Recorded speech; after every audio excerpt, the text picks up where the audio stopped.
Bolsonaro and all the Brazilian people for their efforts to provide humanitarian aid. We also thank you for allowing the United States to station extensive assistance and massive aid on the Brazilian border. The Brazilian people have been incredible. Together we could and have been really very happy to feed thousands and thousands of starving Venezuelans.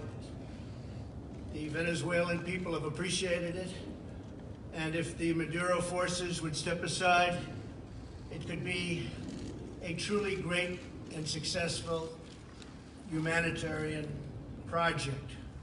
We call on members of the Venezuelan military to end their support for Maduro, who is really nothing more than a Cuban puppet, and finally set their people free.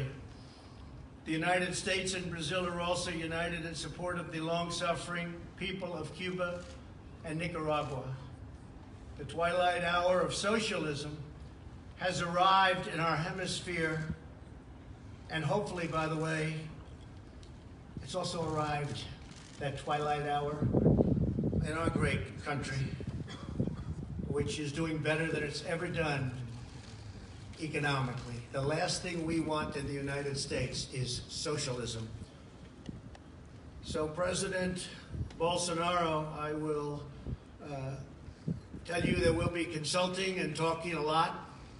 We'll be working on all of our both problems and assets, and we're making tremendous strides. We had a great meeting today.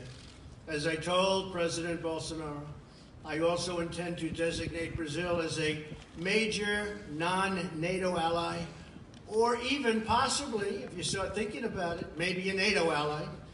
Have to talk to a lot of people, but maybe a NATO ally, which will greatly advance security and cooperation between our countries. Our nations are already working together to protect our people from terrorism, transnational crime, and drugs and weapon trafficking. Also human trafficking, which has really become something that's come to the forefront of crime. Horrible, horrible situation. We look forward to an even deeper partnership and working together. In our meetings, we also discussed the strong economic ties between our nations, grounded in the principles of fairness and reciprocity, my favorite word, reciprocity. President Bolsonaro and I are both committed to reducing trade barriers, facilitating investment and supporting innovation across a range of industries, particularly energy, infrastructure, agriculture, and technology. The President's vision for freeing the private sector and opening the economy is the right way for Brazil to achieve strong economic growth, and our great companies are ready to go when that table is flat and free. To improve our business relationships, we have revived the U.S.-Brazil CEO Forum, and we have started a new U.S.-Brazil Energy Forum. We welcome Brazil's aspirations to join Organization for Economic Cooperation and Development, a laudable goal and one that will make Brazil's status as a developing and developed country. We also hope that all of us will be able to work together, all nations. I'm also pleased to announce that after 20 years of talks, we are finalizing a technology safeguards agreement to allow U.S. companies to conduct space launches from Brazil. It's actually an incredible location when you study it and when you see it. We won't go into it now, but because of the location, tremendous amounts of money would be saved. To put it very simply, the flights are a lot shorter. Brazil's proximity to the equator makes it an ideal launch location. My administration is committed to reviving America's proud legacy in space. We're looking very strongly, as you know, and working together with everybody on Space Force. And we are grateful for Brazil's partnership. Mr. President, thank you again for the honor of your visit today. A strong and thriving friendship between the United States and Brazil is essential to a future of security and prosperity for all of our citizens. It's been a wonderful time getting to know you. You're doing a fantastic job. You brought the country together. and I look forward to working with you in a very close relationship for many years to come. Thank you. Thank you very much, Mr. President. Thank you very much.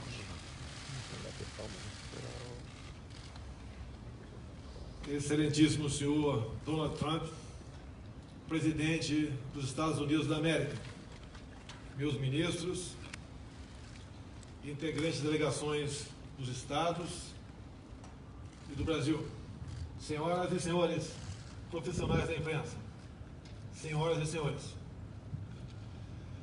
muito obrigado, presidente Trump, por sua calorosa hospitalidade. É uma honra estar em Washington, em minha primeira visita bilateral desde que fui eleito presidente do Brasil. Aproveito a oportunidade para convidá-lo. Serás muito bem recebido pelo povo brasileiro. Temos muita coisa em comum. Sempre fui um grande admirador dos Estados Unidos e essa admiração aumentou com a chegada de Vossa Excelência na presidência. Este nosso encontro retoma uma antiga tradição de parceria e, ao mesmo tempo, abre um capítulo inédito na relação entre o Brasil e os Estados Unidos. Hoje, destravamos assuntos que já estavam na pauta há décadas e abrimos novas frentes de cooperação. Esta é a hora de superar velhas resistências e explorar todo o vasto potencial que existe entre o Brasil e os Estados Unidos. Afinal, hoje o Brasil tem um presidente que não é anti-americano, caso inédito nas últimas décadas. As reformas que estamos empreendendo vão transformando o Brasil em um parceiro ainda mais atraente. Seguimos firmemente dedicados a equilibrar as contas públicas e a transformar o ambiente de negócios. O apoio americano ao ingresso do Brasil na OCDE será entendido como um gesto de reconhecimento que marcará ainda mais a união que buscamos.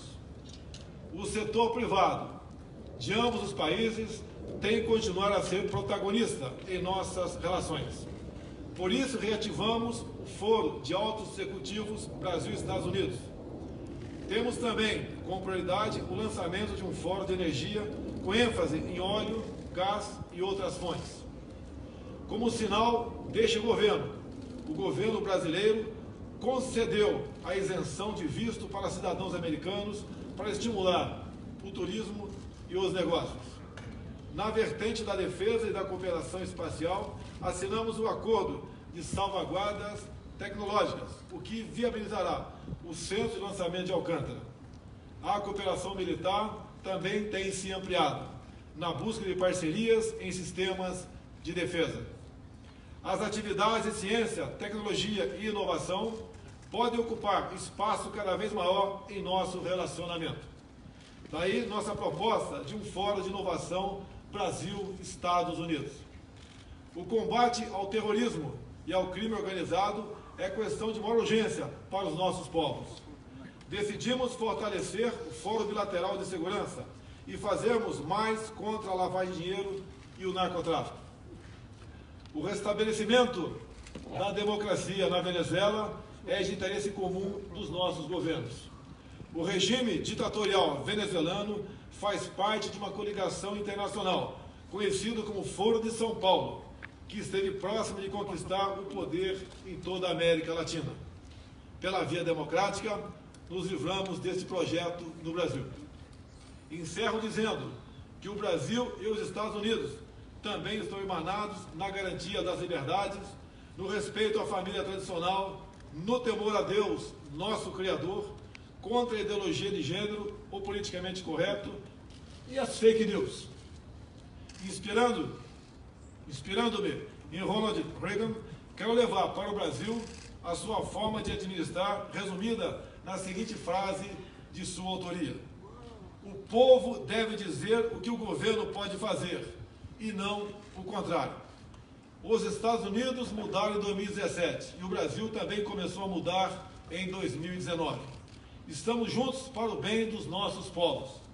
Queremos uma América grande e um Brasil grande também. Mais uma vez, expresso o meu reconhecimento ao presidente Trump, neste dia em que selamos a aliança promissora entre as duas maiores democracias do Ocidente. Que Deus abençoe o Brasil e que Deus abençoe os Estados Unidos da América. Meu muito obrigado, senhor presidente.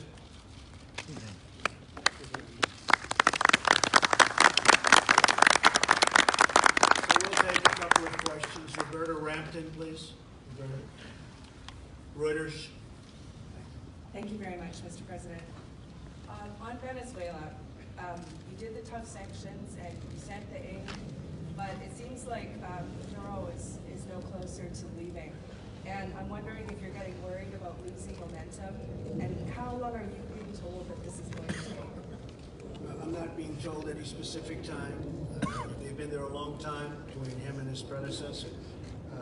At some point, I would imagine things will change, but we really haven't done the really tough sanctions yet. We can do the tough sanctions, and all options are open, so we may be doing that. But we haven't done the toughest of sanctions, as you know. We've done, I would say, right down the middle, but we can go a lot tougher if we need to do that. But it's a very sad thing. We're not looking for anything other than taking care of a lot of people that are starving and dying in the streets. What's happening there is a disgrace. This was one of the wealthiest countries in the world, and all of a sudden it's it's grief-stricken, poverty-stricken, no food, no water, no air conditioning, no anything, no power for a long time last week, no power, and that's going to break down again because it's being held together by threads. So it's very sad, Roberta, very sad to see. May I ask President Bolsonaro?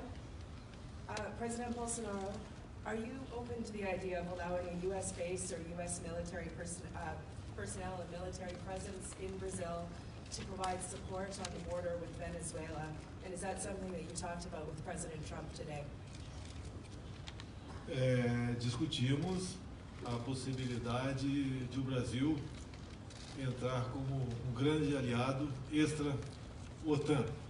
Há pouco permitimos que alimentos fossem alocados em Boa Vista, capital de Roraima, por parte dos americanos, para que a ajuda humanitária se fizesse presente na Venezuela. No momento, estamos nesse ponto.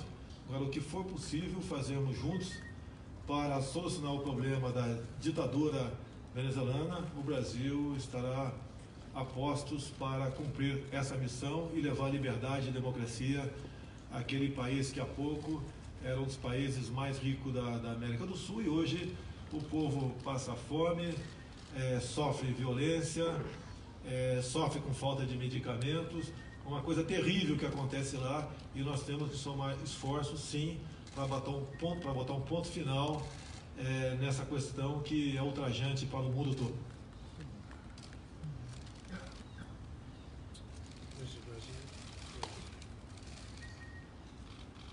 Boa tarde, presidente. Simone Iglesias, da Bloomberg. Eu gostaria de saber, presidente Bolsonaro, se os Estados Unidos fizerem uma intervenção militar na Venezuela, qual é a posição do Brasil com relação a isso? Tem certas questões que, se você divulgar, deixa de ser estratégico. Assim sendo, essas questões reservadas, que podem ser discutidas, se já não foram, não poderão se tornar públicas, obviamente. Eu lembro num debate aqui nos Estados Unidos, onde uma candidata perguntou para um candidato o que ele faria para combater o Estado Islâmico. Ele respondeu: se eu falar, não terão mais como combatê-lo. Então é uma questão de estratégia, e tudo que tratarmos aqui será honrado, mas infelizmente certas informações, se porventura vierem à mesa, não podem ser debatidas de forma pública. Presidente Trump, com relação à intervenção militar, o senhor pensa nessa possibilidade de travar essa batalha com a Venezuela para tirar o Maduro do poder? Obrigada. So, as I said, all options are open. I think of all possibilities, all options are open. We'll see what happens. And by the way, I see in the audience the son of the president, who has been fantastic. Would you please stand up? The job you've done during a very tough period of time is just fantastic. Thank you, I know Mr. your President. father appreciates it, that I can tell you. Okay, Thank you. very much. Fantastic job. Sagar Enjeti from Daily Caller. Sagar. Thank you, Mr. President. Two questions for you, sir, if I may. The first on the 2020 election. There's a growing number of Democratic candidates who have endorsed the idea of adding seats to the Supreme Court. Is that an idea that you would entertain in the remainder of your term or possible next term, or is that not something that you agree with? No, I wouldn't entertain that. The only reason is that they're doing that is they want to try and catch up. So if they can't catch up through the ballot box by winning an election, they want to try doing it in a different way. Now, we would have no interest in that whatsoever. It'll never happen. It won't happen. I guarantee you, it won't happen for 6 years. Another question for you on social media. You tweeted in support of Congressman Nunez's suit against Twitter. There's part of the larger discussion that Senator Josh Hawley's been leading about making social media companies liable for the content that is on their platform, which they're not currently. Is that an idea or a change in law that you would support? Well, we have to do something. I tell you, I have many millions of followers on Twitter, and it's different than it used to be. Things are happening, names are taken off, people aren't getting through. You've heard the same complaints. And it seems to be if they're conservative, if they're Republicans, if they're in a certain group, there's discrimination, and big discrimination. I see it absolutely on Twitter and Facebook, which I have also, and others I see, but I really focus more on the one platform. And I have many different platforms. I guess we have 60 million, almost 60 million on Twitter, and if you add them all up, it's way over 100 million people. And I get to see firsthand what's going on, and it's not good. And we use the word collusion very loosely all the time. And I will tell you, there is collusion with respect to that, because something has to be going on. And when you get the back office statements made by executives of the various companies, and you see the level of, in many cases, hatred they have for a certain group of people that happen to be in power, that happen to have won the election, you say that's really unfair. So something's happening with those groups of folks that are running Facebook and Google and Twitter.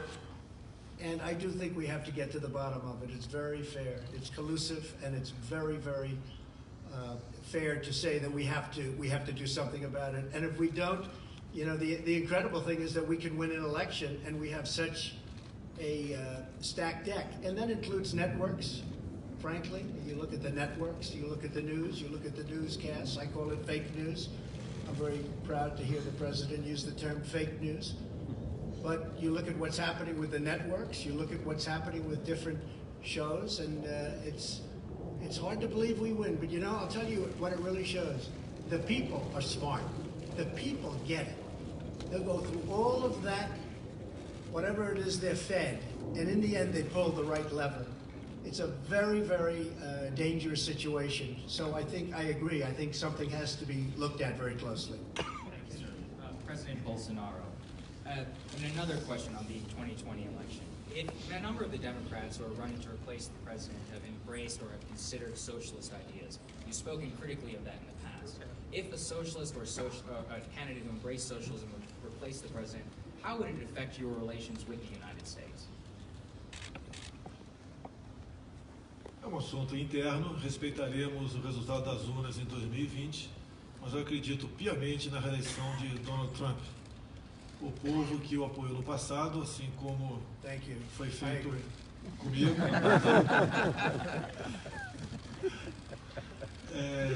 repetirá esse voto com toda certeza. E cada dia que passa, essas pessoas mais voltadas ao socialismo e até mesmo ao comunismo, aos poucos vão abrindo sua mente para a realidade. Você pode ver, a fronteira da Venezuela com o Brasil foi fechada há pouco tempo. Não para que brasileiros que apoiam o socialismo irem para a Venezuela, mas exatamente o contrário, para que venezuelanos que apoiam a democracia não entrassem no Brasil. Esse sentimento, com toda certeza, ficará muito latente por ocasião das eleições do ano que vem. Mr. President, thank you very much. Go ahead, you want to go? You look like a very nice person. Go ahead. This will be the killer of all time. Thank you, Mr. President. Beatriz Bula from Estadão. The USTR is not supporting the entry of Brazil in the OECD. Is the U.S. government going to formally support the U.S. as a trade-off? We will be supporting. We're going to have a great relationship in so many different ways. That's just to be doing in honor of the president and in honor of Brazil. we will be asking for things, but not necessarily having to do with that. I think we're just going to have a very fair relationship. Okay? Thank you. Thank you. And Presidente Bolsonaro. Thank you. Presidente Bolsonaro, os Estados Unidos esperam a diminuição da influência da China no Brasil. Ontem o ministro da Economia, Paulo Guedes, falou que o Brasil vai continuar a comerciar com a China e receber investimentos da China. Qual é a posição do governo brasileiro com relação a isso e o que o senhor falou sobre o presidente Trump sobre os chineses no Brasil? O Brasil continuará fazendo negócio com o maior número de países possíveis. Apenas esse comércio não mais será direcionado pelo viés ideológico como era feito há pouco tempo. Então estamos também emanados nesse objetivo para o bem dos nossos povos. Thank you very much, Mr. President. I appreciate it. Thank you very much, and thank you, everybody. Thank you very much. Another round of trade talks with China next week, sir? Do you accept the China's invitation? going very well. Talks with China going very well. Thank you, everybody. Another round of talks next week? Are you going to Brazil, Mr. President?